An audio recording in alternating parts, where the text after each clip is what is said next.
Good morning students. प्यारे बच्चों, जैसा कि आप सभी जानते हैं, हम लॉकडाउन के वजह से अपने अपने घरों में बंद हैं। हमारी सारी शिक्षण संस्थाएं बंद है। बच्चों, जिस प्रकार हमारे जीवन के लिए भोजन, कपड़ा, मकान ये तीनों अति आवश्यक है, उसी तरह से हमारे लिए पढ़ाई भी अति आवश्यक है। हम अपने अपने घरों में रह करके ही पढ़ाई को जारी रखें। आप लोगों के लिए मैं पुष्पा श्रीवास्तव, आप लोगों की असिस्टेंट टीचर, आप लोगों की पढ़ाई बाधित न हो, इस बात को ध्यान में रखते हुए वीडियो के माध्यम से आप लोगों के पास ये पाठ्य पुस्तक की जो फर्स्ट चैप्टर है उसको पहुंचाने का प्रयत्न कर रही हूँ। उम्मीद है कि बच्चों आप लॉकडाउन में रहते हुए इसको अच्छी तरह से समझेंगे और पढ़ेंगे। बच्चों, आप लोगों के पुस्तक का नाम है पाखी हिंदी पाठ्य पुस्तक का फर्स्ट चैप्टर।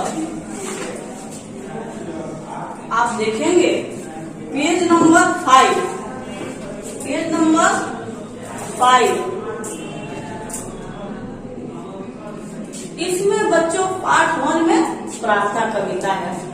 आप सभी जानते हैं कि हिंदी बुक में शुरू में जो फर्स्ट चैप्टर होता है उसमें प्रार्थना होता है, क्योंकि कोई भी काम हम ईश्वर की कृपा से करते हैं तो प्रार्थना के माध्यम से हम ईश्वर को याद करते हैं। इसमें इस कविता के कवि हैं द्वारिका प्रसाद माहेश्वरी। ये माहेश्वरी जी के द्वारा लिखी हुई कविता है। तो सबसे पहले मैं आप लोगों को रीडिंग देख करके बतला रही हूँ। आप तो रीडिंग को देखें गौर से। रीडिंग जब तक सही नहीं होगा तो आप इसका अर्थ नहीं समझेंगे और अच्छी ढंग से पढ़ नहीं सकते हैं। तो सबसे पहले बच्चों रीडिंग आप देखें। दूर असत से करो मुझे सत्य पथ दिखलाओ, अंधकार हर जीवन में नो ज्योति जगाओ। प्राप्त करूं अमृत मृत्यु का मुझे न भय हो, दिव्य ज्योति से आलोकित पथ मंगलमय हो। ये कविता में कवि का कहना है, कवि बच्चों को समझाते हुए कहते हैं असत माने होता है बच्चों बुरा। तो कवि का कहना है कि बच्चे ईश्वर से प्रार्थना कर रहे हैं, कह रहे हैं कि हे ईश्वर, आप मुझे बुराई से दूर करें और मुझे सच्चा मार्ग, सतपथ मीन्स होता है, माने होता है सच्चा मार्ग, मुझे सच्चा मार्ग दिखलाएं, मुझे सच्चा रास्ता दिखलाएं, सही रास्ता दिखाएं, मेरे अंदर की बुराई को दूर करें और मुझे सच्चा मार्ग दिखलाएं। फिर कवि का कहना है अंधकार हर जीवन में नौ ज्योति जगाओ, यानी मेरे जीवन की अंधकार को दूर करके मेरे जीवन में नई प्रकाश को, नई ज्योति को, 9 मीन्स होता है बच्चों नई, 9 मीन्स नया, तो नए ज्योति को हे ईश्वर जगाओ, मेरे जीवन के अंधकार को दूर कर मुझे मेरे जीवन में नई ज्योति को जगाओ। प्राप्त करूं अमृत, मैं अमृत को प्राप्त करूं, हासिल करूं। मृत्यु का मुझे न भय हो, मुझे मृत्यु का भय न हो, मुझे मरने का डर न हो, मैं अमृत को प्राप्त करूं। दिव्य ज्योति से आलोकित पथ मंगलमय हो, दिव्य ज्योति से आलोकित पथ मंगल, या दिव्य माने होता है सुंदर, तो सुंदर ज्योति से, चमकती हुई ज्योति से मेरा रास्ता जो है, मेरा पथ मीन्स होता है रास्ता, तो प्रकाशित हो, आलोकित मीन्स प्रकाशित हो, दिव्य ज्योति से, नई रोशनी से मेरा रास्ता प्रकाशित हो और आलोकित हो, आलोकित हो और प्रकाशित हो। दिव्य ज्योति से आलोकित पथ मंगलमय हो, ये दिव्य ज्योति से मेरा रास्ता मंगलमय हो, प्रकाशित हो। फिर बच्चों इसके बाद कवि का कहना है, फिर आगे का पैराग्राफ बच्चों देखेंगे। इसमें बच्चों का कहना है कि दो विशाल अंतर ऊंचाई मुझे गगन की, सागर का गांभीर्य, धारा की शक्ति सहन की, पर्वत की दृढ़ता संजीवन, स्पर्श अनिल का, शीतलता जल की तेजस्वी, रूप अनल का। यानी इसमें कहने का तात्पर्य है कि बच्चे कह रहे हैं कि दो विशाल माने बहुत बड़ा होता है। विशाल में बच्चों बहुत बड़ा, आप जानते हैं। अंतर मीन्स हृदय। तो बच्चों का कहना है कि हे ईश्वर, आप मेरे हृदय को इतना ऊंचा बना दो जैसे गगन होता है, आसमान की तरफ मेरे हृदय को ऊंचा बनाओ, विशाल बनाओ, ऊंचा बनाओ। किसको? मेरे हृदय को। सागर का गांभीर्य, सागर जैसा गंभीरता दो। जैसे सागर में अनेकों नदियां जाती है, सागर गंभीर होता है, उसी तरह से मुझे सागर जैसा गंभीर और धारा की शक्ति सहन की, पृथ्वी जैसा सहन शक्ति मेरे अंदर हो, ऐसा मेरे अंदर शक्ति दो कि मैं पृथ्वी के जैसा सहन शक्ति रखूं, बर्दाश्त करने की क्षमता रखूं। पर्वत की दृढ़ता, संजीवन, स्पर्श अनिल का। कवि का कहने का तात्पर्य है कि जिस तरह से पर्वत अड़िग होता है, उसी तरह से मैं दृढ़ बनूं, अपने प्रण से नहीं डिगूं। और मैं स्पर्श अनिल का, अनिल मीन्स होती है हवा के झोंके जैसा मैं बनूं कि मुझे छूने पर जीवन शक्ति मिले, संजीवन जैसा जीवन शक्ति मिले। जिस तरह से संजीवन जीवन को देता है, उसी प्रकार से मुझे स्पर्श करने पर उसी तरह का अनुभव हो, उसी तरह से वायु का अनुभव हो, संजीवन बूटी जैसा।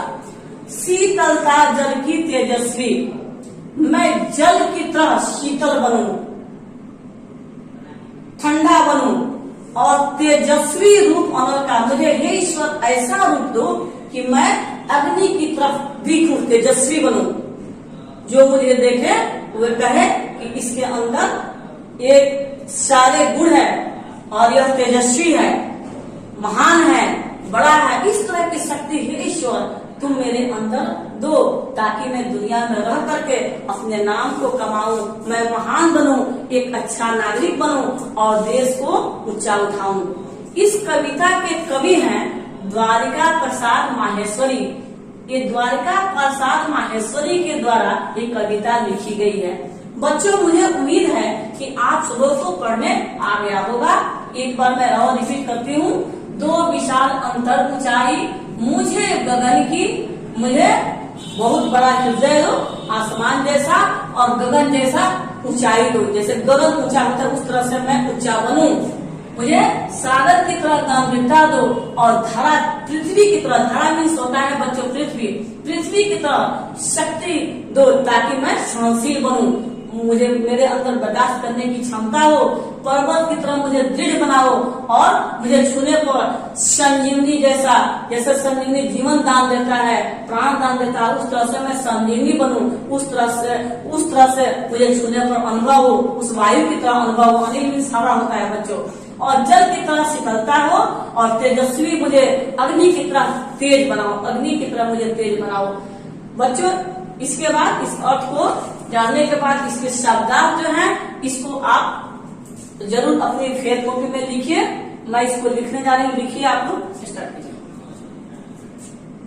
बच्चों, ये शब्द अर्थ दिया गया है, आप इसे अपने फेयर कॉपी में, अपनी फेयर कॉपी में सुंदर से इसको लिखे। असत मीन्स बुरा, सतपथ मैंने सच्चाई का मार्ग, नौ मीन्स नया, ज्योति मीन्स प्रकाश, ज्ञान होता है या प्रकाश होता है, दोनों होता है। अमृत मान कभी न मरने का भाव, अमृत माने मैं अमर हो जाऊं, कभी भी नहीं मरूं। आलोकित मीन्स प्रकाशित, विशाल मीन्स बहुत बड़ा, अंतर मीन्स हृदय, गंभीरता, संजीवन, जीवन शक्ति देने वाला। संजीवन के बारे में मैं आप लोगों को यहाँ थोड़ी सी बताऊंगी। जब लक्ष्मण जी को बाण लगा था, लक्ष्मण जी मर गए थे, उस समय उनको संजीवनी बूटी पिलाया गया जिससे वे जीवित हो गए। इस तरह ये चीज ऐसा है कि मरने के बाद अगर दे दिया जाए तो आदमी जिंदा हो सकता है। उस तरह से इंसान को बनना चाहिए कि दूसरे को जिंदा, अपने बोली से, अपनी वाणी से दूसरों को अच्छा सीख दे और उसको शीतलता प्रदान करें, शीतलता प्राप्त हो ऐसा प्रदान करें। आप अपने ठंडा करें, अपने मन को शीतल रखें, धैर्यवान बने, पृथ्वी की तरह और गगन की तरह आप ऊंचा बने, महान बने। इस तरह से अपने अंदर ईश्वर से वरदान मांगे। फिर बच्चों यहाँ देखिए पाठ कौशल के माध्यम से मैं आप लोगों को संक्षिप्त में बतलाने जा रही हूँ। पीडीएफ के द्वारा आप सब देख चुके हैं, क्वेश्चन आंसर भी लिख लिए होंगे, फिर भी मैं इसको रिपीट कर रही हूँ। मुझे उम्मीद है कि इसको आप ध्यान से एक बार देख लें। सही उत्तर को सही लगाना है। क इस कविता में किससे प्रार्थना की गई है? ऑप्शन 4 है, यानी विकल्प 4 है। चारों में जो सही है उस पर आप सही का चिन्ह लगाएंगे। 1 में मनुष्य से, 2 में ईश्वर से, 3 में कवि से और 4 में बच्चे से। तो किससे प्रार्थना की गई है? ईश्वर से। 2 नंबर सही है। ख में कविता में कैसा मार्ग दिखलाने की प्रार्थना की जा रही है? 1 में कुमार, 2 में निम्न, 3 में सन्मार्ग और 4 में कठिन। तो बच्चों इसमें होगा 3 नंबर सन्मार्ग। ग में कविता में किसका भय न होने की बात कही गई है? 1 में मृत्यु का, 2 में जीवन का, 3 में ज्योति का और 4 में गगन का। बच्चों इसका आंसर होगा 1 मृत्यु का। घ में कविता में किसकी तरह सहन करने की शक्ति मांगी जा रही है? 1 अनिल, 2 में अनल, 3 में जल और 4 में धरा। तो धरा की तरह धरा में अद्भुत सहन शक्ति होती है। पृथ्वी सभी के भार को बर्दाश्त करती है, उस तरह की सहन शक्ति हमारे अंदर होनी चाहिए। 2 में कविता के अनुसार उचित मिलान कीजिए। कौन में गगन, और यहाँ ऑप्शन है, विकल्प है 4, 5 विकल्प है और 5 यहाँ पर है। गगन को किससे मिलाएगा बच्चों? तो गगन को ऊंचाई से। ख में सागर, तो सागर को किससे मिलाएगा? सागर को गांधीर्य, गांधीर्य होगा।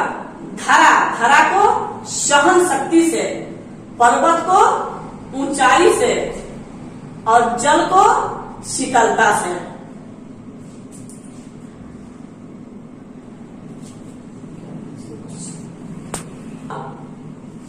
गगन को हम मिलाएंगे, गगन जैसा, गगन को ऊंचाई से मिलाएंगे। सागर को 2 नंबर ख में है सागर, तो सागर को क्या मिलाएंगे? सागर को गांधीर्य से मिलाएंगे। 3 में धारा है, धारा को सहन शक्ति से मिलाएंगे। पर्वत है, पर्वत को दृढ़ से मिलाएंगे और जल, जल को शीतलता से मिलाएंगे। ओके बच्चों, फिर हम 3 नंबर पर चलते हैं। आप इसको देख लिए। अब 3 नंबर पर कविता की पंक्तियां पूर्ण कीजिए।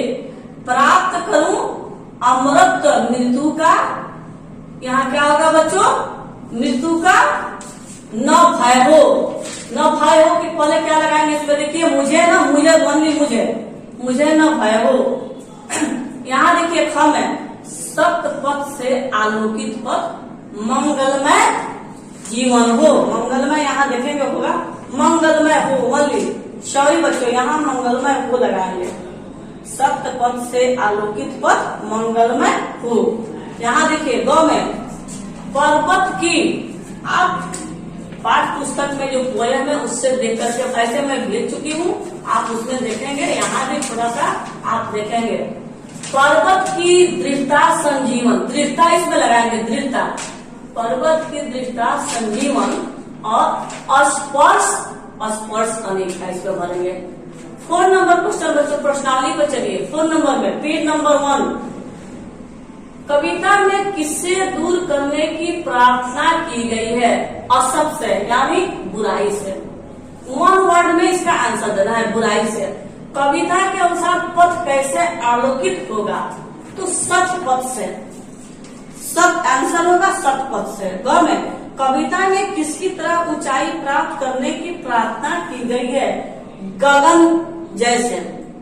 किसकी तरह? तो गगन की तरह। 5 में इन प्रश्नों के उत्तर एक एक वाक्य में लिखिए। 5 का क, कविता में सागर जैसा क्या मांगा गया है?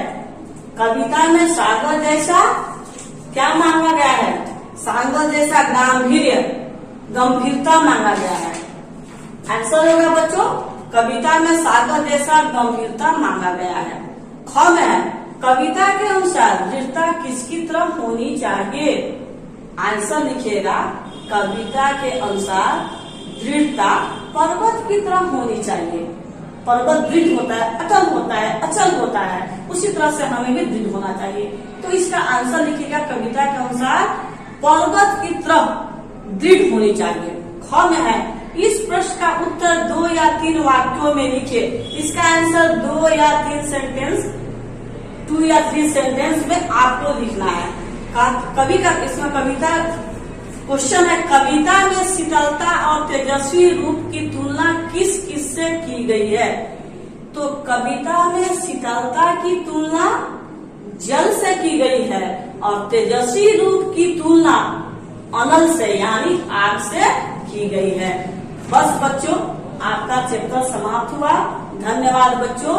इसको आप PDF के माध्यम से अपने फेयर कॉपी में लिखिएगा और घर में बैठे बैठे लॉकडाउन का पालन करते हुए आप अपना पढ़ाई जारी रखिएगा। धन्यवाद बच्चों।